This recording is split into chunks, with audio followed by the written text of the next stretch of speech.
Permit me to lead the debate on the general principles of the 2025 Rivers State Appropriation Bill. The bill is deemed to have been read the first time by virtue of its being read via a communication from the President and Commander-in-Chief of the Federal Republic of Nigeria on Thursday, 22nd May 2025.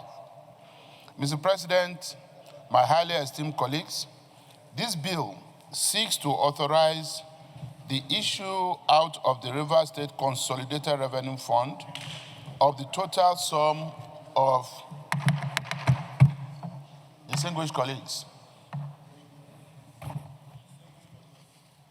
the bill seeks to authorize the issue out of the Rivers State Consolidated Revenue Fund the total sum of 1.481 trillion, that's 1,481 billion naira only, for the year ending on the 31st day of December 2025. Mr. President, distinguished colleagues, you may wish to recall that Rivers State is currently under emergency rule, which was proclaimed and duly gazetted and approved by the National Assembly in March of 2025. Regulation 4.2 sub F of the Emergency Rule 2025 requires authorization for expenditure from the consolidated revenue of Rivers State for its activities. The budget submission follows the declaration of emergency rule in Rivers State by President Bola Ahmed Tinubu, GCFR, on March 18, 2025, and the subsequent nullification of the state's 2025 budget by the Supreme Court. Mr. President, my highly respected and distinguished colleagues, we are today called upon by history to play our role as distinguished senators of the Federal Republic of Nigeria and as statesmen to perform our constitutional duty in the absence of the Rivers State House of Assembly to approve the budget proposal for the emergency rule for government of Rivers State.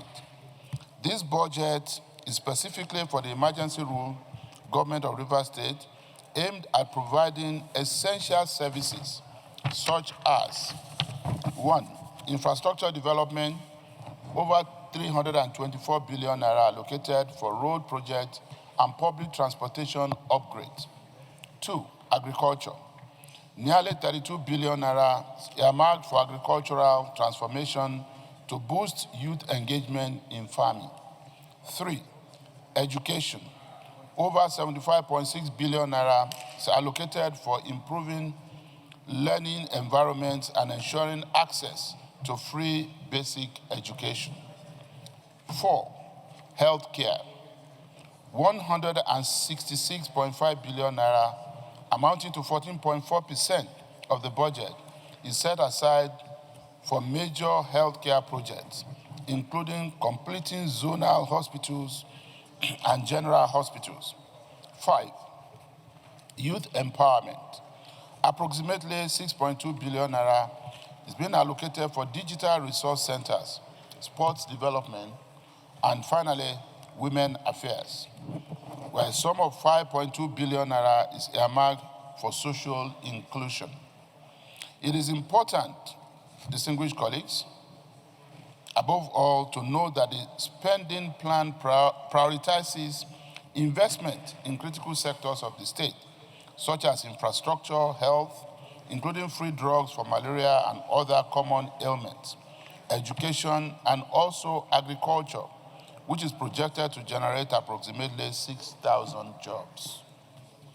Mr. President, very distinguished colleagues, the budget aims to promote inclusive growth and development with a focus on sustainable economic expansion and improved living conditions for residents with funding sources from Federal Allocation Committee allocations, internally generated revenue, statutory allocations, mineral funds, VAT, and refunds.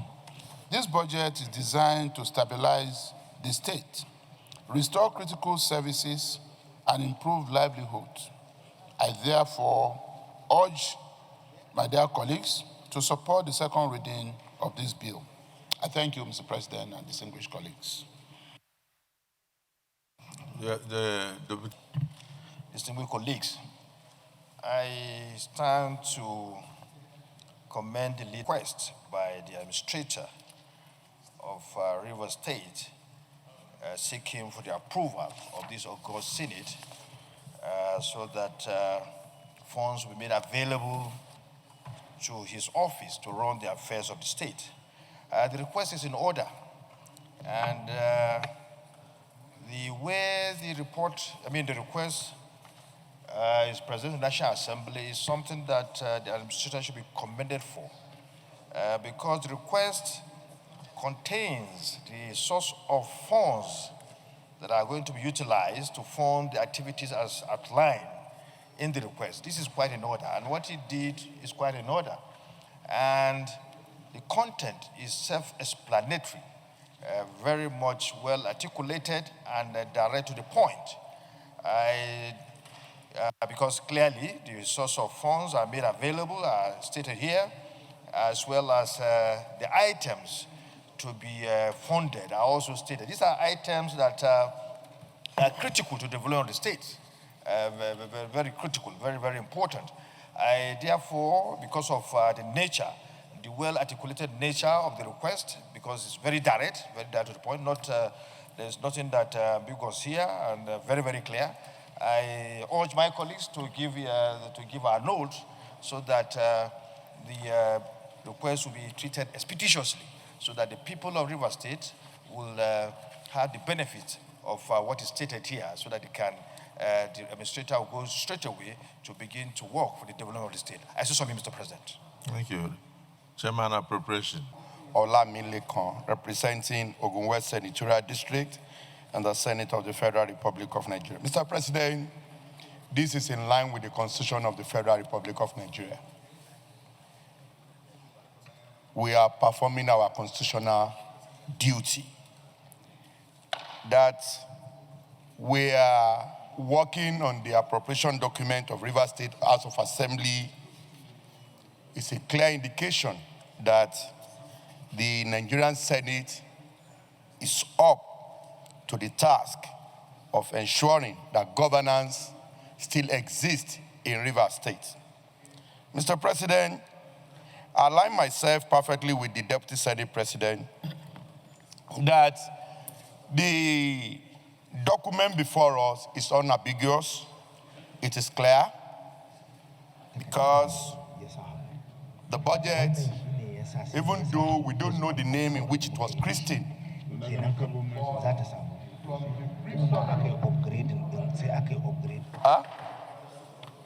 budget of emergency. Sir, we don't know the name in which the budget was christened, but from the brief submission of the leader of the Senate, it's clear that this document before us is something that a lot of effort has been put into it to ensure that the people of Rivers State can continue to feel the presence of governance in the state. And by my own rough estimate, I observe that more than 35 or 40% of this budget is on infrastructure, as highlighted by the leader of the Senate, with 324 billion being allocated to infrastructural development and 32 billion allotted to agriculture and 75.6 billion allotted to education and 166 billion allotted to healthcare. Mr. President, it's a clear indication that this is a serious document, and I want to implore that when the committee will sit to consider this document, they should also place emphasis on what constitute the recurrent expenditure of overhead and personnel. Because according to the document, the budget is aimed at creating additional 6,000 jobs for the people of Rivers State. And if such document If all that is contained here is in that document, it shows that this is one document that we should allow to have an expeditious passage by this Senate. And on that note, Mr. President, I rise to second the debate on the River State Appropriation Bill 2025. Mr. President, distinguished colleague, I so submit. Distinguished colleague, those who support that this bill be read a second time, say aye. Those against say nay. The ayes have it. A bill for an act to authorize the issuance from the Consolidated Revenue Fund of River State, the total sum of 1,080,662,592,442 naira only, of which 120,809,305,000 naira, 904 naira only is for debt services. The sum of 288,726,727,373 naira only is for recurrent non-debt expenditure, while the sum of 1,070,250,859,164 naira only is for capital expenditure for the year ending 31st day of December 2025 and for related matters, second reading taken. The bill is now committed to the Special Ad Hoc Committee to supervise the activities of the interim administrator of Rivers State and to revert to the Senate in 2 weeks. 2 weeks. Leader of the Senate.